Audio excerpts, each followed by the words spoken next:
We can now speak to Stephen Fish, Professor of Political Science at the University of California, Berkeley. Thank you for joining us on BBC News. So in rare criticism of Vladimir Putin, President Trump has questioned his willingness to end the war in Ukraine. What do you make of those comments from President Trump? Well, Catherine, as you point out, that's very rare. And occasionally in the past, he has said that he thinks maybe Putin isn't as raring to reach a peace deal as he would like him to be. But the fact is, Trump is on Putin's side.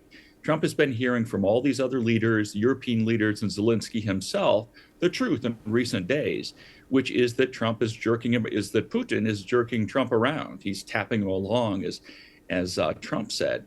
And of course, that's true. But remember that Trump's loyalty is to Putin. He doesn't like Zelensky. He doesn't like Ukraine. He doesn't like democracy. He has made a decision that the United States will go from being the world's most powerful democracy that has close alliances with its force multiplying allies in East Asia and in Europe and the rest of the world, and instead opt for abandoning those in order to be a junior partner in Vladimir Putin's authoritarian coalition. That's not going to change. What will happen probably in the next few days is Putin will talk to Trump and tell him, oh, you know who loves you, Donald. You know that's all nonsense what the Europeans tell you. And Trump will be back to where he was before. But where does this leave the peace deal? Because since the beginning of his presidency, even during the campaigns, President Trump has made it clear he wants to end the war in Ukraine. And so perhaps with these comments, he's trying to put pressure on Putin to sign this deal. He never sticks with it, though. Occasionally he will say something like this, but he never continues to apply pressure to Putin. He only applies pressure in any kind of steady, ongoing sense to Ukraine. There's not going to be an American brokered peace deal between Russia and Ukraine because the United States sides with Putin. These are demands that the Ukrainians cannot possibly meet. They're completely unacceptable to the Europeans as well. Putin's demands include demilitarizing Ukraine, which means, dismantling its military, Zelensky's resignation, Ukrainian and international acceptance of Russian ownership over the territories that it's conquered, as well as Crimea.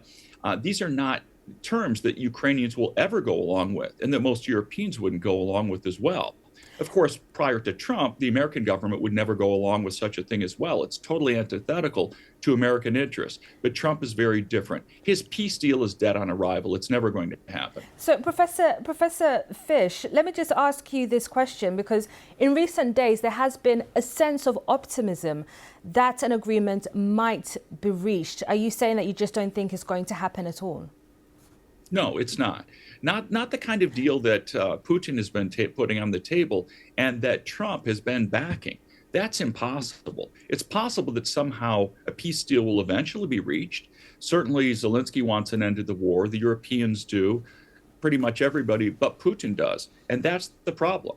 Putin simply does not accept a sovereign, whole Ukraine. He never will. He's always made it clear that he thinks Ukraine is part of Russia, and that without Ukraine, Russia can't be great. It can't be an empire. So Putin is going to continue to push. He might agree perhaps to a ceasefire for a time, even though so far he hasn't even agreed to that.